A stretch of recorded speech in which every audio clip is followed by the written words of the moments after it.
Assalamualaikum warahmatullahi wabarakatuh. Alhamdulillahirabbil alamin wa bihi nasta'in ala umuri dunya waddin wa ala alihi washabbihi ajma'in amma ba'du. Matur nuwun rawuhipun sedherek kula seiman, seislam lan seihsan. Dalu menika kula lan jenengan sedaya tasih dipun paringi istiqomah nglampahi ibadah zikir shalawat Jibril. Niki kepareng matur sakedhik kula wau takziah wonten pring tutul utawa dalemipun Mas Mahbub Jamaluddin. Niki astu kula nyekseni dene tiyang sepuhipun Mas Mahbub niku tiyang ingkang ahli ibadah tur nderek toreko. Dados putra-putrane dipun pondokaken sing dados rancangipun kula lan jenengan sedaya niku Mas Mahbub niku wonten Jogja nggih dados Lurah Pondok Nurul Ummah. Lah niki tiyang sepuh anggenipun rekoso biayai larene utawa anake saged dados tiyang ingkang soleh lan solehah, dadosaken pejai niku husnul khotimah. Dados pengarep-arep kula lan jenengan dzikir shalawat Jibril wonten niki mung pingin uripipun kula lan jenengan dipun ridhoni dhateng Gusti Allah, lampahe tambah umur, tambah dinten, mlampah wonten dalan ingkang sae.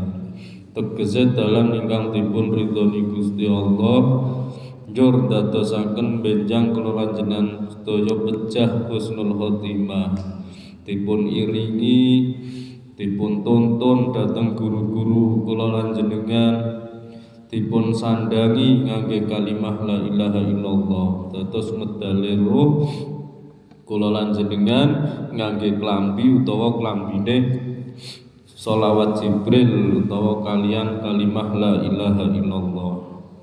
Niki nek wonten ayat Quran niku innad dina indallahil Islam. Satemene agama ingkang dipun ridhoni dhateng Gusti Allah inggih menika agama Islam. Innad dina lan niki sedaya agama ingkang dipun ridhoni dhateng Gusti Allah namung agama Islam. Agama Islam niku agama ingkang dipun beto kalian Kanjeng Nabi Muhammad sallallahu alaihi wasallam. Ing mongko kula lan jenengan dadi umatipun Kanjeng Nabi Muhammad kedah estu anggenipun iman dhateng Gusti Allah, estu anggenipun iman dhateng Kanjeng Nabi Muhammad. Tandhanipun kula lan jenengan iman dhateng Kanjeng Nabi Muhammad tiap dinten niku ampun pedhot maos sholawat. Sholawat Jibril niki paling gampil tur dipun waos kathah tambah sae. Dipun waos tambah kathah utawa jumlahe langkung kathah, misal 16.000 napa 35.000 utawa mboten hitungan niku tambah saene tambah dadi jelas uripe kula lan jenengan. Dadi keton gambare misal uripe tiap dinten niku tambah sae napa mboten sebab nglampahi maos shalawat Jibril niku dadi jelas. Sing misal imane kirang lan niku nggih cobane luar biasa. Misal dados tiyang ingkang iman nggih tambah nikmate anggenipun ibadah. Niki keton kabeh teng mriku ajeng lanjut istiqomah utawa mboten. Nah tiap dinten maos shalawat Jibril niku pola tingkah langkah kula lan jenengan niku estu ketinggal. Tambah apik napa tambah elek niku ketinggal. Mula tiyang ingkang dungane ajeng dipun ijabah niku kadang pedhot istiqomah. Dadi kula lan jenengan misale ndonga kok dungane ajeng dipun ijabah niku biasane males anggenipun nglampahi ibadah. Waune pengen utange lunas oleh wiridan shalawat Jibril estu temen dipun lampahi tanpa hitungan utawa dipun target sedinten 16.000 terus-terusan ning pas hajate ajeng dipun cukupi ajeng dipun sembadani teko malese utawa seminggu kepinginane niku ajeng dipun sembadani niku malah dugi malese mboten siyos mlampah istiqomah. Lah niki repot ajeng dipun paringi malah mboten dipun tampani. Lah niki ngoten niku. Lajeng inna dina indallahil Islam. Sak temene agama ingkang dipun ridhoni dhateng Gusti Allah namung agama Islam. Jelas kula lan jenengan niku kedah manut dawuh-dawuhipun Kanjeng Nabi Muhammad ampun tinggal penggawe perdu lan penggawe sunat nglampahi wajibe dipun lampahi sunate nggih dipun lampahi niki ad-dinu din agama mboten ngangge ad-dainu nek ad-dainu niku maknane utang tiyang nglampahi agama niku tandane tiyang ingkang iman dipun uji kalian utang piutang hak Adam dadi sambungane niku innad dina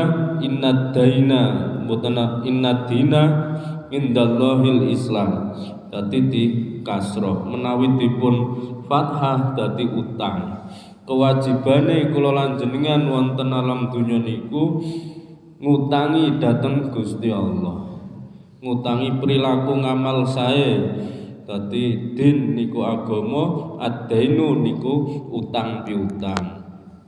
Nek langkahe kula lan jenengan anggenipun nglampahi agama kanthi estu nggih kersa ngutangi dhateng Gusti Allah.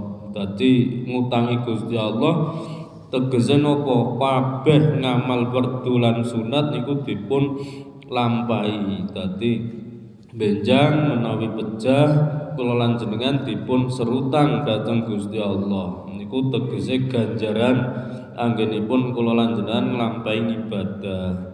Niki din agama dain difatah dadi utang piutang. Uripipun kula lan jenengan niku kathah utange dhateng sesami makhluk ning nek dhateng Gusti Allah kedah ngutangi sing kathah. Nglampahi zikir shalawat Jibril, nglampahi sunat-sunate Kanjeng Nabi Muhammad, nglampahi perkara sing wajib mungguhe Gusti Allah. Nah niki slamet dunyane, slamet akhirate. Muga-muga kula lan jenengan anggenipun gesang wonten alam dunya niki estu dipun ridhoni dhateng Gusti Allah merga saged istiqomah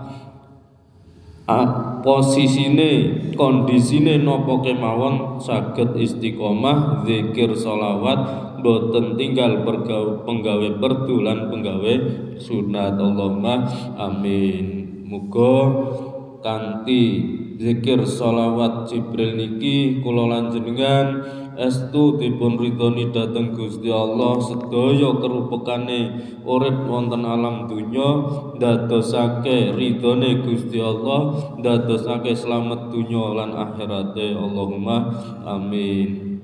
A'udzubillahi minasyaitonir rajim. Bismillahirrahmanirrahim.